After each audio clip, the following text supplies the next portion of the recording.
Bismillahirrahmanirrahim. Assalamualaikum warahmatullahi wabarakatuh.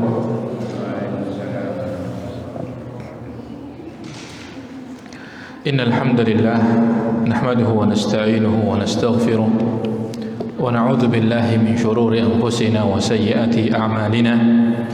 May yahdihillahu fala mudilla lahu wa may yudlil fala hadiya lahu.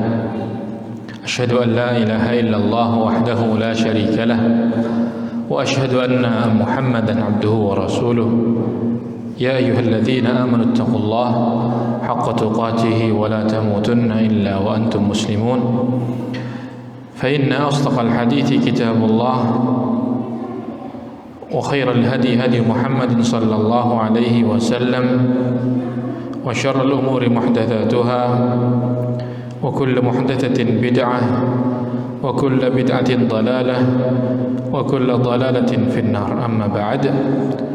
Kaum muslimin wal muslimat jamaah salat maghrib isya Masjid Abu Bakar Siddiq radhiyallahu taala anhu di Batik Raja yang dirahmati Allah Subhanahu wa taala. Setelah kosong beberapa waktu dan sekarang kita mendekati bulan Ramadan, bulan yang penuh dengan kesempatan beramal baik, yang penuh dengan kemuliaan. Alangkah baiknya kalau kita membahas sedikit tentang puasa dan hal-hal yang terkait Ramadan, yang mana merupakan tuntutan bagi kita untuk kita beramal dengan ilmu, bukan semata-mata karena kebiasaan, tetapi kita beramal dengan ilmu. Ini tuntutan bagi kita setiap muslim. Harus kita beramal di atas ilmu. Kita salat harus tahu ilmu salat. Kita puasa harus tahu ilmu puasa. Berdagang harus tahu ilmu tentang berdagang. Kita beramal baik harus tahu apakah itu benar-benar baik, tuntunannya bagaimana beramal ini harus tahu. Dengannya kita memiliki hujjah di hadapan Allah Subhanahu wa taala untuk diterima amalan kita, dan kita terhindar dari orang-orang yang disebut di dalam Al-Quran dengan kata ad-dallin, orang-orang yang tersesat. Artinya orang yang tersesat adalah yang beramal tanpa ilmu. Maka kaum muslimin rahimakumullah, kita berdoa kepada Allah agar Allah Subhanahu wa taala memberikan kepada kita kesempatan untuk bertemu Ramadan besok, yang insyaallah taala tersisa hanya hitungan jari atau lebih sedikit dari hitungan jari. Kita sudah di malam 18 atau malam 19 dari bulan Sya'ban. Tersisa mungkin tinggal 11 atau 12 hari. Kaum muslimin rahimakumullah, ada satu kitab kecil di hadapan kita, kecil bentuknya tetapi mengingatkan kepada kita secara global hukum-hukum puasa dan yang terkait Ramadan. Judul kitab ini Zadus Shaim wa Fadlul Qaim. Terjemahan dari judul adalah bekal bagi orang yang berpuasa dan keutamaan bagi yang bangun malam. Ditulis oleh Abdul Wahid bin Abdullah Al-Muhaidib, hafizahullah ta'ala, dan diberi sambutan kata pengantar oleh Syekh Abdullah bin Abdurrahman Al-Jibrin rahimahullah. Nah,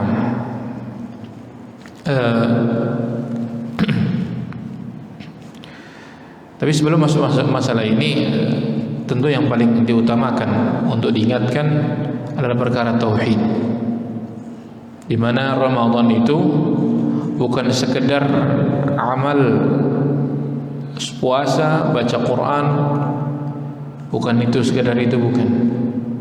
Tetapi kaitannya dengan tauhid yang paling utama.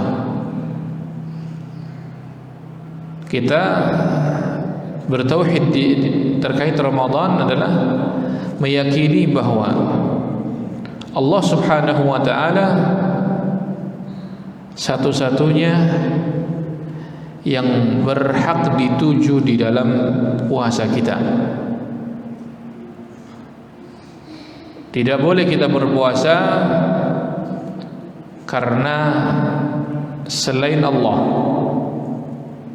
Contohnya puasa nggak enak sama keluarga, numpang di rumah mertua, kalau nggak puasa dimarahi mertua, nggak enak. Ini sudah memalingkan niatan untuk selain Allah. Bukan karena tetangga, bukan karena mumpung lagi di rumah. Kalau nggak di rumah karena kerja, misalnya kerjanya nggak kelihatan orang, nggak puasa. Tetapi puasa tersebut karena Allah, karena itu perintah Allah. Allah menjanjikan padanya pahala, saya berpuasa. Karena itu saja, bukan karena yang lain. Berikutnya terkait tauhid adalah meyakini bahwa perintah memuliakan Ramadan, perintah untuk berpuasa, perintah untuk membaca Al-Quran, perintah itu semua datang dari Allah Subhanahu wa ta'ala. Ya, kita yakin bahwa itu bukan semata-mata adat yang sudah berlaku. Karena sebagian orang menganggap ini sudah adatnya di sini begini. Kenapa puasa? Sudah adatnya begitu? Bukan. Kaitannya tentang meyakini perintah puasa dari Allah ini utama sekali. Ya. Kita mulai berpuasa kapan? Lihat perintah Allah Subhanahu wa ta'ala, "Faman syahida minkumusy syahra falyasumhu." Siapa yang melihat bulan, berpuasalah. Ketika sudah melihat bulan muncul, dia berpuasa karena Allah Subhanahu wa ta'ala memerintahkan. Baik. Makanya dalam hadis Qudsi Allah Subhanahu wa ta'ala berfirman, "Kullu amal ibni Adam lah illa as-siyam fa innahu li wa ana ajzi bih." Kata Allah Subhanahu wa ta'ala, semua amal ibnu Adam itu jatahnya dia. Ya, kecuali puasa, karena puasa untukku, milikku, jatahku, urusanku. Di situ disebutkan puasa harus untuk Allah Subhanahu wa ta'ala. Kalau ada yang berpuasa untuk selain Allah, atau berpuasa karena merasa bahwa itu bukan perintah Allah, tetapi karena sudah adat ataupun yang lain, tidak butuh Allah Subhanahu wa ta'ala dengan puasa orang tadi. Wa ana ajzi bihi, dan aku yang akan membahasnya. Ini bagi orang yang bertauhid di dalam puasanya. Adapun yang tidak bertauhid, maka terkena ancaman dalam hadis yang lain, "Man lam yada' qaula az-zur wal 'amala bih falaysa lillahi hajah fi an yada'a ta'amahu wa syarabah." Siapa yang tidak meninggalkan ucapan dan perbuatan buruk, maka Allah tidak butuh dia meninggalkan makan minum. Artinya orang yang tidak menjaga batasan Allah di dalam puasanya, batasan yang paling kuat adalah masalah tauhid. Ya, ucapan dia tentang puasa tidak sesuai dengan perintah Allah, perbuatan dia dengan berpuasa tidak sesuai yang diminta oleh Allah, tidak bertauhid. Ini yang paling utama. Walaupun masuk di dalamnya segala sesuatu yang membatalkan puasa, Allah tidak butuh dia tidak makan minum. Allah tidak butuh untuk menyiksa dia. Ya, kalau memang tidak takut kepada Allah, tidak usah berpuasa. Bukan berarti tidak wajib baginya, bukan, tetapi tidak dianggap berguna untuknya, berpahala untuknya. Maka muslim rahimakumullah, tentang tauhid ini paling utama. Sebelum masalah hukum fikihnya, puasa dan lain-lain, semua penting, tetapi tauhid nomor satu, karena ini menjadi tolak ukur diterima atau tidak puasa kita. Barakallahu fikum. Nah, kita masuk kepada buku ini. Beliau berkata, Bismillahirrahmanirrahim, dengan menyebut nama Allah yang Maha Pengasih lagi Maha Penyayang. Muqaddimah, kita baca muqaddimah beliau. Innal hamdalillah, segala puji bagi Allah. Nahmaduhu, kami memujinya. Wa nasta'inuhu, kami meminta tolong padanya. Wa nastaghfiruhu, kami meminta ampunan kepadanya. Wa na'udzu billahi min syururi anfusina, kami berlindung kepada Allah dari keburukan diri kami. Wa min sayyiati a'malina, dari kejelekan amalan kami. Man yahdihillahu fala mudhillalah, siapa yang Allah berikan hidayah kepadanya, maka tidak ada yang bisa menyesatkannya. Wa may yudlil fala hadiyalah, siapa yang Allah berikan kesesatan, Allah sesatkan dia, maka tidak akan ada yang bisa memberikan petunjuk padanya. Wa asyhadu an la ilaha illallah, aku bersaksi bahwa tidak ada sesembahan yang berhak disembah kecuali Allah wahdah saja, la syarikalah, tidak ada sekutu baginya. Wa asyhadu anna Muhammadan abduhu wa rasuluh, dan aku bersaksi bahwa Muhammad adalah hamba dan rasulnya. Ini muqaddimah beliau dengan muqaddimah yang ada di dalam hadis Rasulullah SAW yang banyak disebutkan dengan diistilahkan khutbatul hajah. Khutbatul hajah diawali dengan pujian kepada Allah, kemudian syahadat tauhid dan syahadat Rasul. Kemudian kata beliau, wa ba'du fahadhihi, maka ini risalatun mufidah, satu tulisan yang berfaedah, li ahammi ma yahtajuhu al-muslim, yang berisi sesuatu yang paling penting yang dibutuhkan oleh seorang muslim, min ahkamis siyam, dari hukum puasa. Jama'tuha min kutubi ahli ilmi, yang aku kumpulkan dari kitab-kitab ahlul ilm, para ulama. Mubtaghiyan bihi wajh Allah, mubtaghiyan biha wajh Allah, aku menginginkan dengannya melihat wajah Allah. Wad daral akhirah, mendapatkan pahala di negeri akhirat. Sa'iyan li tahqiqi hadits Rasulillah, dan aku menulisnya dalam rangka berusaha merealisasikan hadis Rasulullah sallallahu alaihi wasallam, idza mata ibnu adam, ketika ibnu adam mati, in qata'a amaluh, amalannya terputus, illa min thalath, kecuali 3. Shadaqatin jariyah, yang pertama sedekah jariyah, ini seorang amalannya terputus dengan kematiannya, tidak lagi dia bisa sholat, tidak lagi dia bisa bersedekah, tidak lagi dia bisa berbuat baik apapun ketika sudah mati. Kata Rasulullah SAW, illa min thalath, kecuali 3. Yang pertama sedekah jariyah, satu sedekah pemberian yang jariyah, yang pahalanya mengalir karena manfaatnya mengalir, karena manfaatnya masih mengalir. Ya, seorang misalnya di Purwokerto sedang kekeringan dan tidak ada air sama sekali. Adanya air di mana?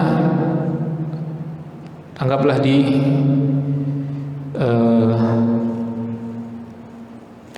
Nah, di laut misalnya, itu air asin, harus ada proses penyulingan. Maka dia dengan hartanya mensedekahkan karena Allah penyulingan air laut, biar untuk memberi manfaat manusia, dia gratiskan.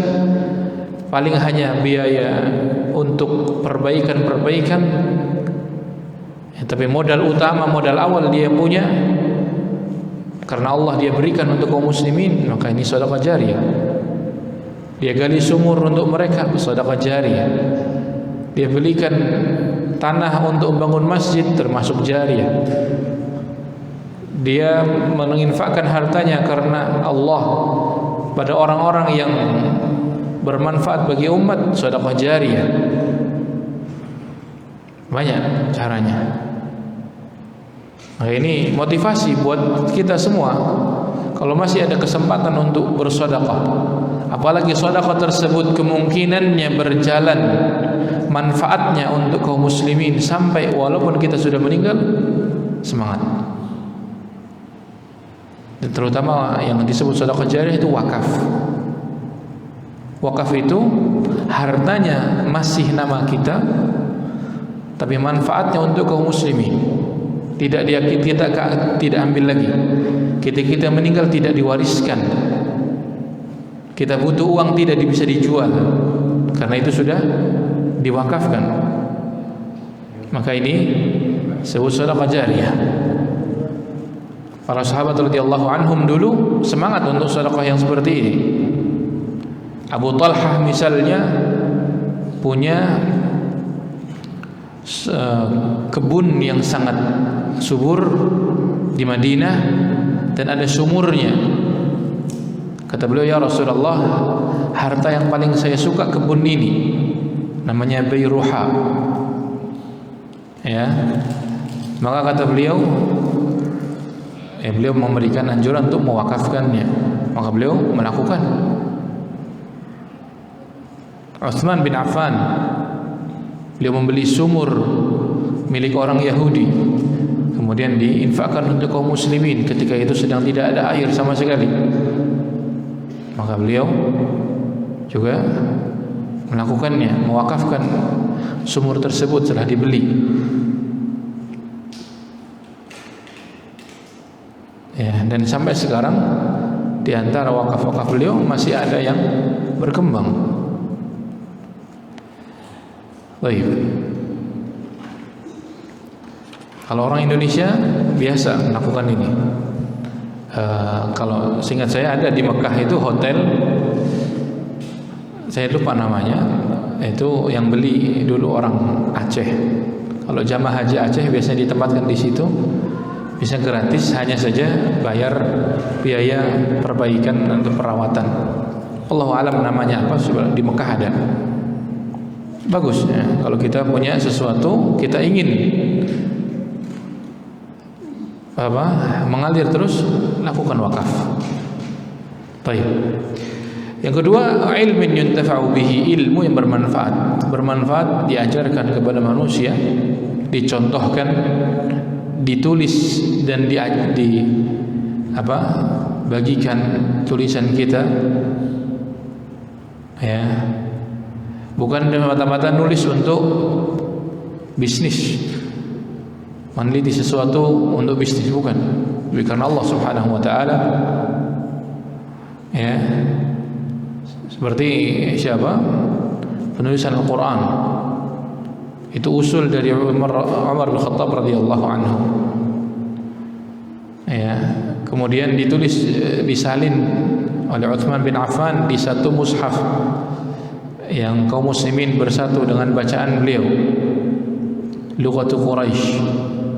Maka mereka berdua dan kaum muslimin yang membantu saat itu, setiap kita buka Quran, mendapatkan pahala darinya. Makanya kalau bisa anak-anak kita ajari mereka sesuatu yang paling dasar. Al-Fatihah, surat pendek, sholat. Kalau bisa kita yang ngajari. Kenapa? Kalau orang lain yang ngajari, dia yang dapat. Walaupun mungkin nanti kita bisa dapat di nomor 3, yaitu anak soleh. Tapi kalau orang tuanya yang ngajari, maka dia dapat 2. Ilmunya dipakai anaknya, sekaligus juga nanti anak soleh yang mendoakan dia. Al-Fatihah kita ajarkan bukan semata-mata asal bunyi, tapi benar, tepat. Surat pendek yang dia baca minimalnya qul huwallahu ahad, itu kita yang ngajari dia. Nah, sholat kita ajari dia, bukan cuma nyuruh nak sholat udah waktunya, bukan. Diajari dari kecil sampai besar. Nah, ilmu yang bermanfaat. Awaladin salih yang didaulahu, atau anak saleh yang mendoakannya. Ini anak saleh tentunya didikan orang tua, ya, bukan yang lain. Ataupun yang lain hanya membantu dari pendidikan anak tadi. Ya, Masya Allah, barakallahu fikum. Semoga kita termasuk di antara orang-orang yang ketika meninggal tidak putus amalannya. Dan ini amalan tidak putus ini bukan semata-mata habis meninggal baru jalan, bukan. Tapi ini tabungan waktu hidup yang masih berjalan manfaatnya sampai Allah Subhanahu wa taala menentukan. Maka mumpung masih hidup, cari mana ladang-ladang amal. Barakallahu fiik. Kata beliau, as'alullah, aku minta kepada Allah, an yu'tiyani, untuk memberikan kepadaku hadhihi thalath, 3 pahala ini, wa ghairiha, dan selainnya. Innahu huwal karimul mannan, sesungguhnya Allah maha mulia lagi maha pemberi. Wa sallallahu wasallam ala nabiyina Muhammad wa ala alihi wa sahbihi wa man walah ila yaumiddin. Kata beliau, ta'rifus shaum. Berikutnya definisi puasa. Puasa itu apa? Lughatan as-shaum al-imsak. Secara bahasa namanya puasa artinya menahan diri. Ya, ini dalam Al-Quran disebutkan Maryam alaihissalam, ibunda Nabi Isa alaihissalam. Beliau itu ketika ditanya dengan pertanyaan yang menyakitkan dari kaumnya, kata mereka, wahai Maryam, ayah ibumu orang baik-baik, saudara-saudarimu orang baik-baik, lalu ini anak siapa sementara engkau belum punya suami? Sebelumnya beliau bernadar, inni nadartu lirrahmani shauma, hari ini aku bernadar untuk puasa. Puasanya apa? Bukan puasa makan minum, karena sebelumnya beliau sudah makan korma dari yang berjatuhan yang Allah perintahkan kepada beliau untuk makan. Puasanya falan ukallimal yauma insiya, tidak bicara kepada manusia. Ya, shauma di situ dengan shaum, puasa. Puasanya tidak bicara. Adapun syarat kita bukan puasa itu yang dimaksud. Istilah syarat kita, puasa adalah al-imsakun biniyah, menahan diri dengan niat puasa. Pertama harus ada niat. Kalau tidak ada niat, tidak makan minum, bukan puasa. Orang dari pagi sampai sore gak makan gak minum, tapi dalam hatinya, aku gak ada makanan, aku malas makan, makanannya yang dimasak istri itu lagi, tidak ada niatan puasa baginya, maka tidak ada puasa baginya. Nah, an asya' makhsusah, menahan diri tadi dari perkara tertentu. Nah, tidak semua perkara ketika puasa kita hindari. Ya, yang kita hindari ketika sholat beda dengan yang dihindari ketika puasa. Sholat boleh bicara, dihindari atau tidak? Dihindari ketika sholat. Ketika orang puasa boleh bicara, boleh. Sholat seorang kalau buang angin batal. Puasa buang angin tidak batal. Puasa orang menangis ketika sholat batal tidak. Orang puasa nangis baca Quran nangis tidak batal. Sujud nangis teringat dosa-dosa tak apa-apa, tidak dihindari. Begitu juga saat puasa tidak batal, tidak benar ya. Nak jangan nangis, ini puasa ini batal. Tidak benar juga. Ya, baik. Orang tua begitu untuk apa namanya? Kadang biar anaknya diam. Mungkin yang dimaksud orang tua nanti kamu kalau nangis cepat haus. Kalau haus nanti bikin minum, suruh diam. Tapi tidak membatalkan nangis, itu tidak membatalkan puasa, tidak membatalkan sholat. Baik. Fi zamanin maksus, pada waktu yang ditentukan, waktunya tertentu antara azan subuh, yang terbit fajar sampai terbenam matahari. Siapa yang puasa sebelum itu atau setelah itu keluar dari koridor, keluar dari garis yang Allah Subhanahu wa taala gariskan. Ya, tidak boleh menambah atau mengurangi waktu puasa. Ketika melihat fajar berhenti makan. Wa kulu washrabu hatta yatabayyana lakumul khaytul abyadu minal khaytil aswadi minal fajr. Boleh makan minum sampai jelas pembeda garis putih dan garis hitam, benang putih dan benang hitam dari waktu fajar. Jadi orang yang puasanya dari jam 2 ya tidak benar, belum waktunya. Puasa nanti waktunya ketika azan. Atau puasa ditambahi ketika habis azan, ntar saya nggak mau makan dulu, ntar nunggu gelap, nunggu ada bintang. Tidak benar.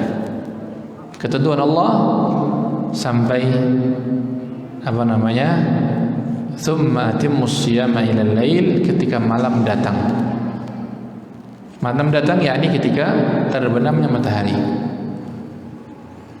Berikutnya min syakhsin makhsus, dari orang tertentu yang diwajibkan puasa, orang-orang tertentu baligh, aqil baligh, tidak safar, sehat, mampu berpuasa. Ya. Nah. Dan kalau wanita adalah tidak dalam kondisi haid dan nifas, yang wajib puasa tertentu, ya enggak? Nah, apa dalil perintah puasa? Puasa disyariatkan dari Al-Quran, hadis dan ijma'. Sangat kuat.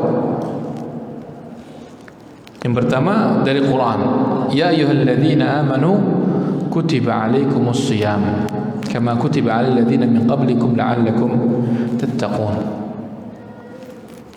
Wahai orang beriman, telah diwajibkan pada kalian puasa sebagaimana diwajibkan kepada orang sebelum kalian, agar kalian bertakwa. Ini kewajiban puasa. Dari hadis Rasulullah SAW katakan, buniyal Islamu ala khamsin, Islam dibangun di atas 5 perkara. Di antaranya adalah wa shaumi Ramadan, puasa Ramadan. Ini pembangun Islam, tiangnya Islam, penegaknya Islam. Ya, penegaknya Islam. Tanpa puasa tidak ada Islam, karena orang tadi telah menggugurkan satu dari penegak Islam. Artinya orang yang mampu berpuasa, sebenarnya dia wajib berpuasa tapi tidak berpuasa, karena mengingkari kewajibannya, maka dia dikategorikan keluar dari Islam. Baik. Dan ijma' kaum muslimin sepakat bahwa apa? Islam telah mewajibkan untuk berpuasa di bulan Ramadan, ya, di bulan Ramadan. Kapan diwajibkan? Puasa diwajibkan di tahun kedua. Yani syariat bahwa puasa Ramadan itu wajib tahun kedua Hijriyah. Ini setelah Nabi sallallahu alaihi wasallam setahun di Madinah. Di tahun kedua baru ada kewajiban Ramadan. Ya. Tahun pertama belum. Tahun kedua Ramadan, saat itu juga terjadi perang Badar. Perang Badar. Nah, tahun pertama Ramadan, ya, itu Allah Subhanahu wa taala berikan syariat puasa tetapi tidak wajib. Wa antasumu khairul lakum in kuntum ta'lamun. Kalau mau puasa itu lebih baik. Kalau begitu enggak puasa saat itu enggak apa-apa, belum dosa. Tapi kalau mau puasa lebih baik. Dan pensyariatan wajibnya puasa itu hikmahnya banyak, besar, pelajarannya banyak. Di antaranya adalah melatih jiwa untuk sabar. Sabar menahan lapar, menahan haus, menahan diri dari syahwat. Ya.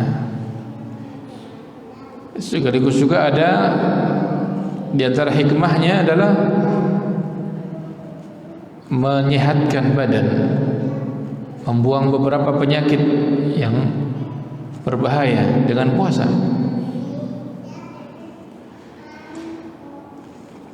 Begitu juga di antara hikmahnya adalah seorang jadi tahu bagaimana beratnya kelaparan orang-orang yang dalam keadaan diuji dengan kemiskinan oleh Allah. Jadi kita yang setiap hari makan enak tahu bagaimana keadaan orang-orang yang tertindas, yang tidak dalam keadaan aman negerinya. Ya, seperti dulu nenek moyang kita orang Indonesia, mbah-mbah kita ketika zaman penjajahan Belanda dan juga Jepang dan juga orang-orang kafir yang lain, alaihi minallahi ma yastahiqun, alaihi minallahi ma yastahiqun. Semoga Allah membalas orang-orang kafir yang menjajah tadi dengan balasan setimpal. Kita tahu bagaimana orang-orang fakir yang tidak punya harta, kayak apa mereka menahan lapar, yang mereka tidak bisa mencari sesuatu yang menutupi kebutuhannya, lalu dia berusaha untuk menyumbang untuk mereka, orang-orang yang tidak punya tersebut, seperti orang-orang di Palestina sekarang. Ya, sebagian negara, ya mungkin juga Rohingya. Ya, sebenarnya mereka muslimin yang tertindas di negerinya, dan mereka mencari perlindungan di negeri-negeri lain. Adapun kekurangan mereka, tentunya sebagaimana kekurangan muslimin yang lain, dinasihati, diluruskan. Ya, perlu diketahui di antara orang-orang Rohingya adalah Imam Masjid Nabawi yang terkenal. Siapa? Syekh Muhammad Ayyub rahimahullah. Beliau sudah meninggal sebelum corona. Ya, beliau ngimami di tahun terakhir Ramadan beliau. Baik. Afrika, orang Afrika dan semua negeri-negeri Islam yang kondisinya seperti itu. Ya, mungkin di Indonesia juga banyak, cuman kita ya, kurang peduli dengan mereka. Terutama daerah yang terkena bencana biasanya nampak sekali. Tapi sebenarnya tidak hanya itu. Mungkin tetangga kita sebelah adalah orang yang termasuk di antara mereka, tapi kita tidak peduli karena menganggap oh dia punya rumah kok. Memang, tapi dia hari itu tidak makan karena tidak ada. Kita tidak tahu. Baik.